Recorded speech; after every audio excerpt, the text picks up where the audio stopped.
दार्चुलेली जनता दार्चुलावासी चाहिँ दार्चुलामा आफ्नो भविष्य देखिरहेका छैनन्। अहिलेको अवस्था एउटा हात भाँचियो भनेपछि धनगढी पुग्नुपर्ने अवस्था र योभन्दा पहिले हामी भारतको पिथौरागढ हल्द्वानीसम्म जानुपर्ने अवस्था, बरेलीसम्म जानुपर्ने अवस्था थियो। कसैले केही समस्या भयो धनगढी जानुपर्छ, स्वास्थ्यको अवस्था एकदमै नाजुक छ। त्यहाँ महाकाली नगरपालिका वडा नम्बर 8 कै स्वास्थ्य चौकीको कुरा गर्दाखेरि आजभन्दा ठ्याक्कै 3 वर्ष पहिले त्यो स्वास्थ्य चौकी बनिसकेको थियो, तर त्यहाँ अहिलेसम्म बिजुली बत्ती जडान गरिएको छैन। एउटा गाउँमा एउटा डाक्टर कार्यक्रम आयो, मेरो दार्चुलाले कतिवटा डाक्टर पायो म जान्न चाहन्छु। दार्चुला जिल्लाको जिल्ला अस्पतालमा डाक्टरहरू छैनन्।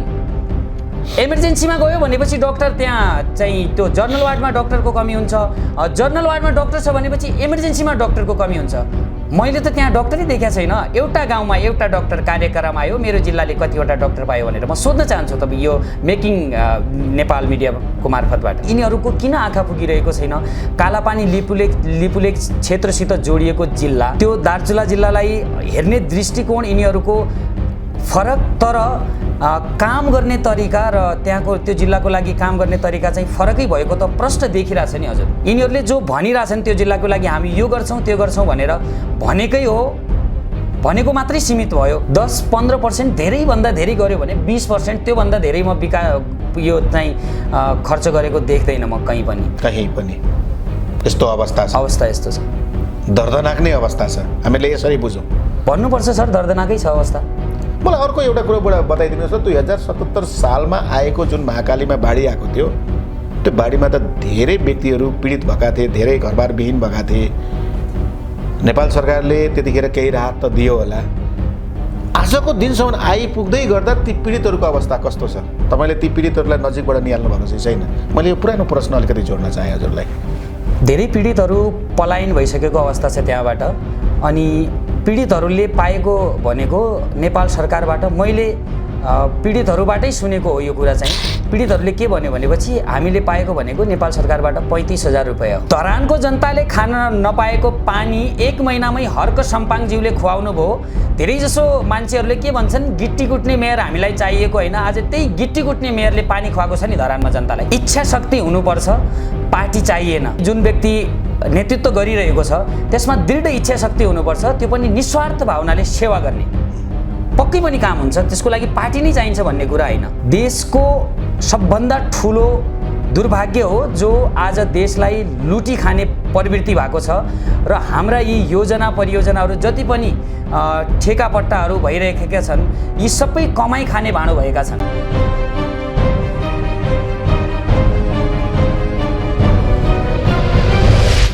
नमस्कार, मेकिङ नेपाल मिडियामा यहाँहरूलाई म हरिप्रसाद पाठक स्वागत गर्न चाहन्छु। आज फेरि हाम्रो कार्यक्रममा एकजना अतिथि उपस्थित भइसक्नु भएको छ, जसको नाम तारा दत्त भट्ट। उहाँ दार्चुला जिल्लाको महाकाली नगरपालिका वडा नम्बर 8 को बासिन्दा हुनुहुन्छ। उहाँ एक स्वतन्त्र व्यक्ति हुनुहुन्छ भने विशुद्ध समाजसेवी पनि उहाँले विगतदेखि गर्दै आइराख्नु भएको छ। आफ्नो स्थानका व्यक्तिहरूलाई बुलन्द आवाजका साथ उहाँहरूको साथ सपोर्ट गरेर पटक पटक विवादमा पनि उहाँ हुनुभएको छ, र उहाँलाई राजनीतिक कर्मीहरूले त्यति राम्ररी रुचाउनुहुन्न भने त्यहाँका जनताले जनताको आवाज बोलेकोमा उहाँलाई एक प्रकारको सपोर्ट पनि गरेको हामीले पाएका छौँ। उहाँसँग सँगसँगै विषयमा रहेर आज हामी कुराकानी गर्नेछौँ। ताराजी नमस्कार। नमस्कार। सन्चै हुनुहुन्छ? सन्चै छु सर। हजुर सन्चै हुनुहुन्छ? सन्चै भन्नु पर्यो। दार्चुलाको अवस्था कस्तो छ एकचोटि हाम्रा आम नेपाली जनतालाई बुझ्ने गरी बताइदिनुहोस् त, किनभने हाम्रो यो दार्चुला भनेको सुदूरपश्चिममा पनि पर्छ हैन, अलिक विकट ठाउँ पनि भनेर धेरै व्यक्तिहरूको भनाइ हामीले सुनेका छौँ। तपाईँ त त्यहाँकै स्थानीयवासी हो, समग्र सबै कुरा बुझ्नु पनि भएको छ। बताइदिनुहोस् त दार्चुलाको अवस्था कस्तो छ? ठ्याक्कै हेर्ने हो भनेपछि अहिले दार्चुलाको अवस्था हामीले सोचे जस्तो र काठमाडौँले बुझे जस्तो दार्चुलाको अवस्था छैन। दार्चुलाको पृष्ठभूमिलाई हेर्ने हो भनेपछि दुहु, मार्मा र लेकम गरेर 3 भेगमा बाँडिएको छ, जसमध्ये दुहु मार्माभन्दा लेकम क्षेत्र चाहिँ केही अलि अगाडि आएको अवस्था छ, र दुहु र मार्मा क्षेत्र अहिलेको अवस्थामा हेर्ने हो भनेपछि मार्मा क्षेत्र पनि दुहुभन्दा अलि लेकम पछिको मार्मा र मार्मा पछि दुहु क्षेत्र चाहिँ एकदमै पिछडिएको अवस्था छ, जो कालापानी लिपुलेक क्षेत्रसित जोडिएको ठाउँ पनि हो। स्वास्थ्य शिक्षा र रोजगारका कुरा गर्ने हो भनेपछि दार्चुलामा जति पनि मान्छेहरू दार्चुलामा अलिकति आफ्नो स्तरलाई दार्चुलामा जसले आफ्नो स्तरलाई अलि माथि उठाइसकेको छ ती व्यक्तित्वहरू दार्चुलाबाट बिस्तारै पलायन भएको अवस्था र धनगढी महेन्द्रनगरतिर बसाइसरेको र एकदमै राम्रो अवस्था जसको भइसकेको छ उनीहरू चाहिँ त्यहाँबाट काठमाडौँ पलायन भएको अवस्था छ दार्चुलाको लागि। किन चाहिँ आज दार्चुलाबाट मान्छे चाहिँ धनगढी लगायत हुँदै काठमाडौँतिर विस्थापित हुने कारण चाहिँ किन आयो? के कारणले विकास त्यहाँ हुन सकेन? के लाग्छ तपाईँलाई कारण चाहिँ? मलाई जहाँसम्म लाग्छ यसको कारण किनभने एउटा चाहिँ पर्यटकीय क्षेत्र भनेर पनि दार्चुलालाई चिनिन्छ, एउटा चाहिँ सुन्दरताको धनी भनेर पनि चिनिन्छ, त्यसलाई किन चिन्न सकिरहेका छैनन् त्यहाँका स्थानीयवासीले?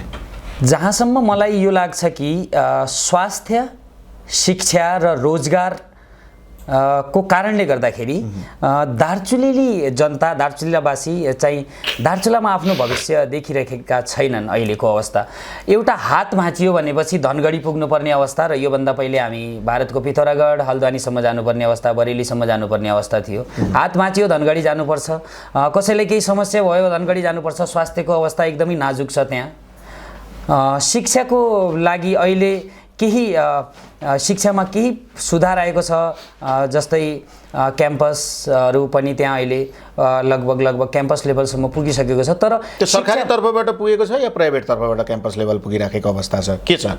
दुवै, सरकारी र प्राइभेट दुवै। लगभग सरकारी नै छ, प्राइभेट त छैन भनौँ म। त्यहाँ सरकारी लेभलबाटै पुगेको छ। अब कतिपय स्वीकृत छन् र कतिपय चाहिँ अब स्वीकृत हुँदैछन् बिस्तारै। स्वास्थ्य चौकी त्यहाँ नबन्नुको कारण के त? जबकि नेपाल सरकारको व्यक्तिहरू पनि त्यहाँबाट चुनावमा लड्छन्, अथवा चाहिँ सांसदीय चुनाव होस्, प्रदेश चुनाव होस् या स्थानीय चुनाव होस्, सबै चुनावमा त त्यहाँका पनि त प्रतिनिधि उठेका हुन्छन्। त्यहाँका प्रतिनिधिले विजय प्राप्त गरेको हुन्छ। पूर्ण रूपमा त्यहाँ चाहिँ बजेट नपुगेको हो कि बजेट सही ठाउँमा चाहिँ परिचालन नभएको हो कि के लाग्छ तपाईँलाई? पक्कै पनि यो नबनेको चाहिँ म भन्न सक्दैन। बनेका छन्, नबनेका त छैनन्।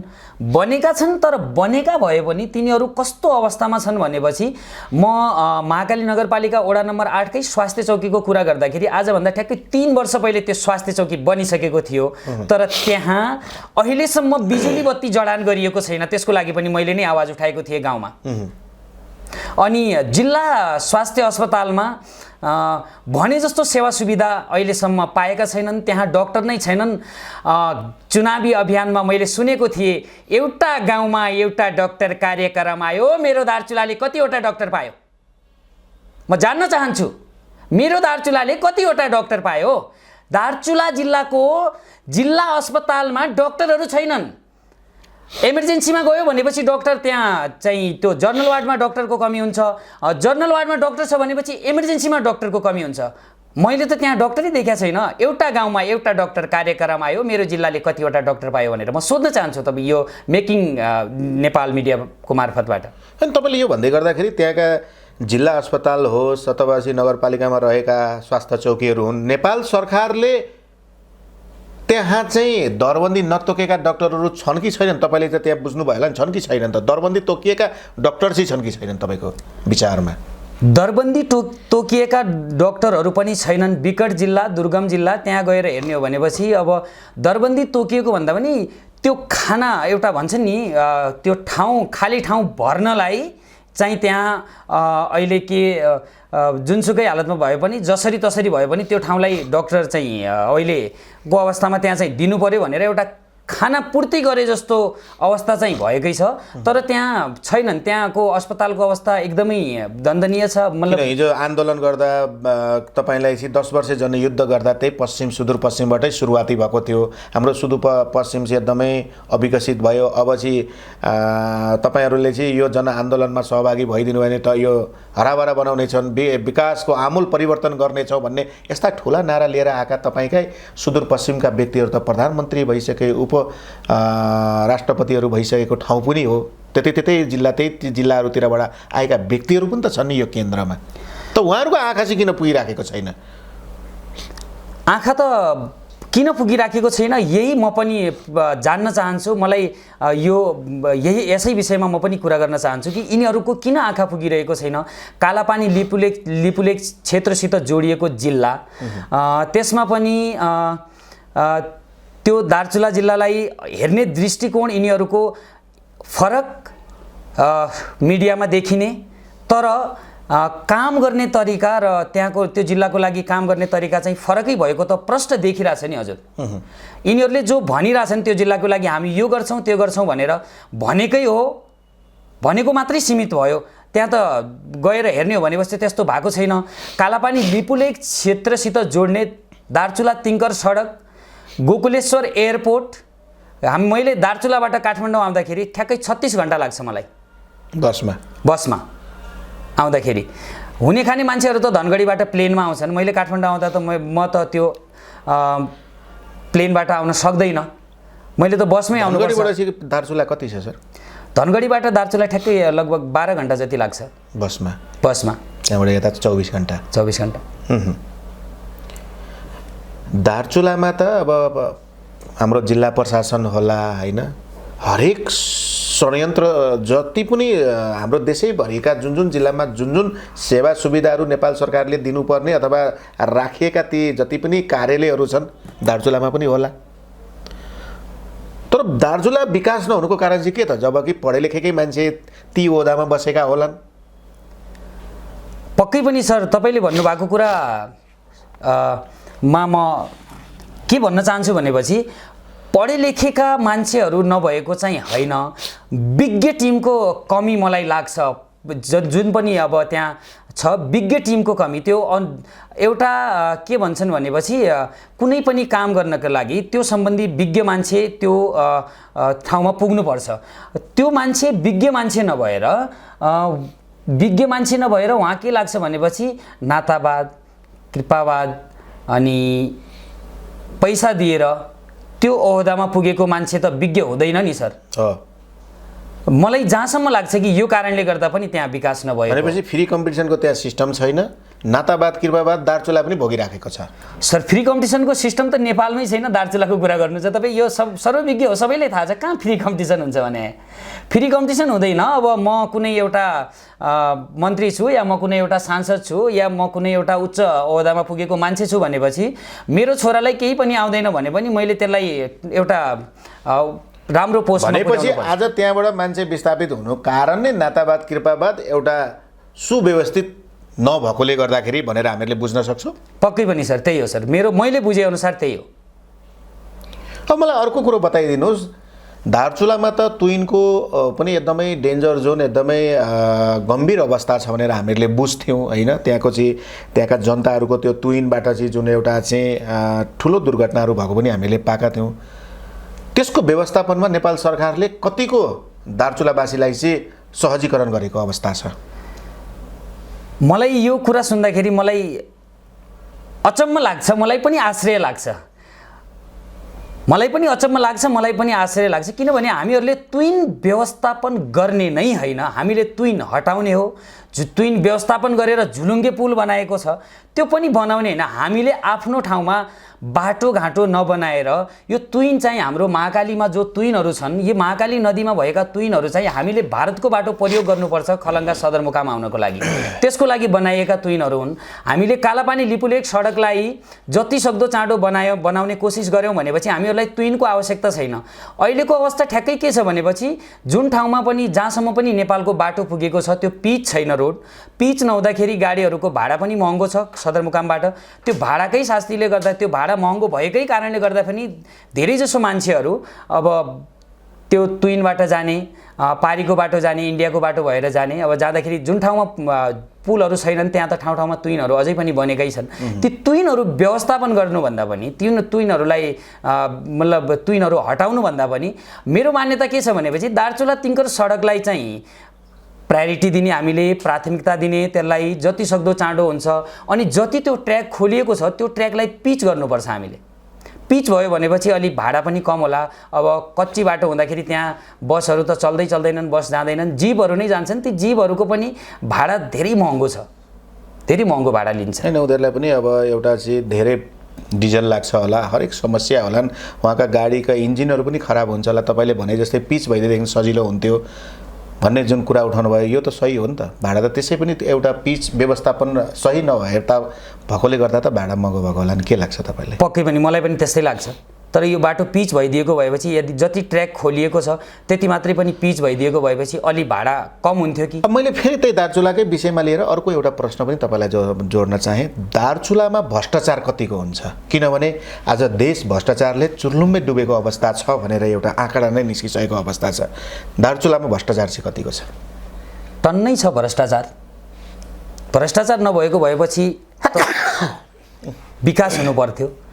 गएको बजेट सही ठाउँमा सदुपयोग नहुनुलाई नै म भ्रष्टाचार भन्छु। त्यहाँबाट पनि भ्रष्टाचार छ र त्यो भ्रष्टाचार कहाँसम्म छ भन्ने कुरा चाहिँ म अहिले ठ्याक्कै भनेर त म भन्न सक्दैन। असारे विकास कतिको छ? असारे विकास टन्नै छ। असारे विकास त असारे विकास हुने नै विकासको महिना नै असारे हो। हाम्रो सबै ठाउँको यो असारे विकास त हुन्छ। असारकै महिना विकास हुन्छ। नेपालको विकास भनेकै असारको हो। त्योभन्दा पहिले विकासको कुराहरू केही हुँदैन। असारको महिना आयो, अब जेठ असारको महिना चाहिँ विकास टन्नै हुन्छ। कति प्रतिशत हामीहरूको नेपाल सरकारले दिएको पैसाबाट त्यो ठाउँलाई विकासमा लगाउँछन् जस्तो लाग्छ तपाईँलाई? प्रश्न भनिदिनुहोस्, तपाईँको विचारमा कति पर्सेन्ट जति लगाउँछन्? 5%, 10%, 10%, 50%? 10% मात्रै। गएको बजेटबाट, केन्द्रले पठाएको बजेटबाट प्रदेश सरकार होस्, स्थानीय सरकार होस्, यिनीहरूले जम्मा खर्च गर्ने 10%। 10-15% धेरैभन्दा धेरै गर्यो भने 20%, त्योभन्दा धेरै म यो चाहिँ खर्च गरेको देख्दैन म कहीँ पनि। यस्तो अवस्था छ। अवस्था यस्तो छ। दर्दनाक नै अवस्था छ। हामीले यसरी बुझौँ। भन्नुपर्छ सर, दर्दनाकै छ अवस्था। मलाई अर्को एउटा कुरा बताइदिनुहोस् त। 2077 सालमा आएको जुन महाकालीमा बाढी आएको थियो, त्यो बाढीमा त धेरै व्यक्तिहरू पीडित भएका थिए, धेरै घरबार विहीन भएका थिए। नेपाल सरकारले त्यतिखेर केही राहत त दियो होला। आजको दिनसम्म आइपुग्दै गर्दा ती पीडितहरूको अवस्था कस्तो छ? तपाईँले ती पीडितहरूलाई नजिकबाट निहाल्नु भएको चाहिँ छैन। मैले यो पुरानो प्रश्न अलिकति जोड्न चाहेँ हजुरलाई। धेरै पीडितहरू पलायन भइसकेको अवस्था छ त्यहाँबाट। अनि पीडितहरूले पाएको भनेको नेपाल सरकारबाट, मैले पीडितहरूबाटै सुनेको हो यो कुरा चाहिँ। पीडितहरूले के भन्यो भनेपछि हामीले पाएको भनेको नेपाल सरकारबाट 35,000 रुपियाँ हो पर व्यक्ति, पर घर, प्रति घर, पर व्यक्ति। अब त्यसमा धेरै जसो मान्छेहरू कस्तो छन् भने उनीहरूको लाखौँ करोडौँ नभनौँ, लाखौँको त सामान नै बगेर गएको थियो महाकाली नदीमा। भ्याट बिल सहितको सामान नै लाखौँको बगेर गएको थियो। व्यापारीहरू थिए, समथिङ लगभग 35-36 लाख जतिको भ्याट बिलकै सामान गएको व्यक्ति पनि अहिले मसित अस्ति बताउनु भएको थियो मलाई। 35-36 लाख जतिको त मेरो सामानै गएको थियो। मैले पनि 35,000 पाएँ भन्ने कुरा उहाँले। त्यहाँभन्दा पाउनु भएन भ्याट बिल हुँदा पनि यस्तो छ अवस्था। छ सर, हिजोको पीडितहरूको पनि छ सर। मैले तपाईँलाई फेरि अर्को प्रश्न जोड्न चाहेँ। तपाईँ एउटा स्वतन्त्र व्यक्ति, स्वतन्त्र उम्मेदवारी पनि तपाईँले एउटा भोगिहरू आइसकेको व्यक्ति र अब आउँदै गरेको चुनावमा देश स्वतन्त्रमय हुँदै गरेको अवस्थामा तपाईँहरू स्वतन्त्र व्यक्तिहरू कसरी चुनावमा जाँदै हुनुहुन्छ? तरिका केही फरक छ। हामी कसैलाई हात जोडेर हामीलाई भोट दिनुहोस्, हामी तपाईँको लागि यस्तो गर्छौँ उस्तो गर्छौँ, झुटा आश्वासन, ठुल्ठुला कुरा गरेर हामी चुनावमा जाने छैनौँ पक्कै पनि। हामी एकदम जमिनी धरातल र सर्वहारा वर्गको कुरालाई लिएर जानेछौँ। सर्वहारा वर्गकै कुरा लिएर गएकाहरू आज प्राडो चढ्ने अवस्थामा पुगिसकेको हाम्रो देश। हामी पनि सर्वहारा वर्गकै कुरा गरेर अगाडि जानेछौँ भन्दाखेरि हामीलाई पनि यस्तै प्रश्नहरू आउँछन् कि तपाईँ पनि भोलि प्राडो नै चढ्ने हो र? धनगढी महेन्द्रनगर नभए काठमाडौँतिर घर घरेडी नै बनाउने हो कि तपाईँ पनि भन्ने प्रश्न आउँदाखेरि म के भन्छु भनेपछि, म पलायन हुनको लागि आएको होइन, म यो ठाउँलाई बनाउन आएको। मैले जितौँ चाहे म हारूँ, म यो ठाउँलाई बनाउन आएको मान्छे हुँ। म यहाँबाट पलायन हुनको लागि चाहिँ आएको होइन पक्कै पनि भनेर भन्छु। सम्भावना छ स्वतन्त्र उम्मेदवार भएर जितिसकेपछि आफ्नो ठाउँलाई म परिवर्तन गर्न सक्छु भन्ने खालको कुनै एजेन्डा छ तपाईँहरूसँग? दृढ इच्छा शक्ति छ ममा। जुन व्यक्ति जो कामको लागि जन्मिएको हुन्छ त्यसलाई त्यही काम गर्न। रवि लामिछाने जस्तो व्यक्तिले त स्वतन्त्र उम्मेदवारीबाट देश परिवर्तन गर्ने, समाज परिवर्तन गर्ने अवस्था नै छैन, त्यसैले मैले राष्ट्रिय स्वतन्त्र पार्टी दर्ता गरेको भन्ने त्यस्ता महान पत्रकार त आज चाहिँ त्यसरी ब्याक हटेको अवस्थामा तपाईँहरू स्वतन्त्र उम्मेदवारहरू चाहिँ हामी देश परिवर्तन गर्न सक्छौँ भन्नुहुन्छ। धरानको जनताले खान नपाएको पानी 1 महिनामै हर्क सम्पाङज्यूले खुवाउनु भयो। धेरैजसो मान्छेहरूले के भन्छन्, गिट्टी कुट्ने मेयर हामीलाई चाहिएको होइन। आज त्यही गिट्टी कुट्ने मेयरले पानी खुवाएको छ नि धरानमा जनतालाई। इच्छा शक्ति हुनुपर्छ, पार्टी चाहिएन। व्यक्ति जुन व्यक्ति नेतृत्व गरिरहेको छ त्यसमा दृढ इच्छा शक्ति हुनुपर्छ, त्यो पनि निस्वार्थ भावनाले सेवा गर्ने पक्कै पनि काम हुन्छ। त्यसको लागि पार्टी नै चाहिन्छ भन्ने कुरा होइन। किनभने हाम्रो संविधानमा त यो समानुपातिकले एक प्रकारको चाहिँ राज गरेको ठाउँ छ नि त। तपाईहरु जस्तो स्वतन्त्र व्यक्ति जितेर आए तापनि हालिमुहाली त त्यहाँबाट हुन्छ भन्ने जुन आम जनमानसको एउटा चाहिँ भनाइ छ अथवा चाहिँ विज्ञहरूको भनाइ छ नि। यी विज्ञहरूले यो समानुपातिक भन्ने यो किन राखेको हो भनेर भन्दाखेरि आफ्नो पार्टीको अस्तित्व जोगाउनको लागि मात्रै राखेको हो। म समानुपातिकको मान्दैन, समानुपातिक भन्ने हुनु नै हुँदैन। यो समानुपातिक चाहिँ पार्टीहरू बचाउन, पार्टीहरूको अस्तित्व जोगाउनको लागि राखेको मलाई लाग्छ। अनि हाम्रा जो सांसदहरूको सङ्ख्या छ यो 165 हाम्रो लागि धेरै हो। यति भए पुग्छ हामीहरूलाई। समानुपातिक हटाउनुपर्छ तपाईको विचारले? मेरो विचारले। संघीयताको बारेमा अहिले म कमेन्ट गर्दैन। संघीयता चाहिँ हो, संघीयता पनि धेरै नै हो, तर समानुपातिक हट्यो भनेपछि केही त संघीयता हटाउनु भन्दा समानुपातिक हटाउनुपर्छ हामीले, जहाँसम्म मलाई लाग्छ। केही त्यहाँबाट संघीयता राख्नुपर्छ। संघीयताले देश परिवर्तन गर्छ। देश परिवर्तन गर्न चाहिँ संघीयता पनि चाहिँदैन। केन्द्र सरकार र स्थानीय तह भएपछि पुग्छ। तर हामीले समानुपातिक हटायौँ भनेपछि केही सङ्ख्याहरू कम भयो। भिआइपी भिभिआइपीहरूको सङ्ख्या केही त कम भयो। संघीयता पनि त त्यही हो नि। संघीयता भनेको प्रदेश, अनि त्यो संघीयताले देशलाई घाँडो भएको संघीयता धेरै मान्छेहरूले भनिरहेछन्। संघीयता देशलाई घाँडो नभएर मलाई लाग्छ समानुपातिक देशलाई घाँडो भएको। जो मान्छेलाई बोल्न आउँदैन, जसलाई केही थाहा छैन, यस्ता मान्छेहरूलाई पनि संघीयतामा उभिएको, हामीले संघीयतामा आएर त्यो कुराकानी गरेको पनि हामीले देखेका छौँ। वास्तवमा यो संघीयता चाहिँ मलाई अप्ठ्यारो लागेको शब्द संघीयता भन्दा पनि समानुपातिक मलाई धेरै अप्ठ्यारो लागेको छ मेरो विचारमा। हामी कार्यक्रमको अन्तिममा छौँ। जुन सेरोफेरोमा रहेर आज हामीहरूले संवाद गऱ्यौँ, मैले सोध्न छुटाएका, आज मैले यो शब्द पनि भन्न पाएको भए नेपाल लगायत दार्चुलावासी पूर्ण रूपमा यी कुराबाट विज्ञ हुन्थे भन्ने शब्द पनि बाँकी छन् भनिदिनुहोस् त।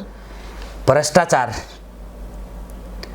म दार्चुलाको महाकाली नगरपालिकाबाट मेयरको उम्मेदवार हुँदाखेरि मैले भनेको थिएँ कि म मेरो नगरपालिकालाई भ्रष्टाचार मुक्त बनाउन चाहन्छु। म के भन्न चाहन्छु भनेपछि कि यो देशको सबभन्दा ठुलो दुर्भाग्य हो जो आज देशलाई लुटी खाने प्रवृत्ति भएको छ। र हाम्रा यी योजना परियोजनाहरू जति पनि ठेकापट्टाहरू भइरहेका छन्, यी सबै कमाई खाने भाँडो भएका छन्। एउटा कुनै पानीको योजना आउँछ भनेपछि त्यो गाउँमा पानी खुवाउनलाई नभएर त्यो योजना ल्याउनेहरूले पैसा कमाउनको लागि त्यो योजनालाई हेरिरहेका छन्। यी कमाई खाने भाँडो भएका योजनाहरूलाई हामीले यिनीहरूको कमाई खाने भाँडोलाई फोड्नुपर्छ सबभन्दा पहिले, अनि देशको विकास आफै हुन्छ। मलाई यति योभन्दा धेरै भ्रष्टाचार मुक्त बनाउनको लागि हामीले अरू केही गर्नु पर्दैन। जो योजना परियोजनाहरू छन् यी नेताहरूको लागि र विभिन्न, अब सबै कर्मचारीहरू त म भन्दैन, सबै नेताहरू भ्रष्टै छन् भनेर पनि म भन्दैन, तर केही नेता र केही कर्मचारीहरूको मिलेमतोमा जो यो अनियमितता भइराखेको छ, यो अनियमिततालाई मात्रै हामीले रोक्न सक्यौँ भनेपछि पक्कै पनि हामी एउटा नेपालको निर्माण गर्न सक्छौँ, एउटा समृद्ध राष्ट्रको निर्माण गर्न सक्छौँ। हामीले नेपाललाई स्विजरल्यान्ड भनेर चिनाउनु छैन, हामीले नेपाललाई अमेरिका भनेर चिनाउनु छैन, हामी नेपाललाई एउटा नेपाल भनेर चिनाउन सकौँ विश्वमा। यही मेरो सन्देश छ। हस् त, यहाँले आएर आफ्ना अमूल्य शब्दहरू राखिदिनु भएकोमा मेकिङ नेपाल मिडियाको तर्फबाट धेरै धेरै धन्यवाद। धन्यवाद सर। दर्शकबिन, आजको कार्यक्रम कस्तो लाग्यो सल्लाह सुझाव र प्रतिक्रिया दिन नबिर्सिनुहोला भन्दै म कार्यक्रम सञ्चालक हरिप्रसाद पाठक पनि तपाईँहरू माझबाट बिदा हुन चाहन्छु। हस्त नमस्ते।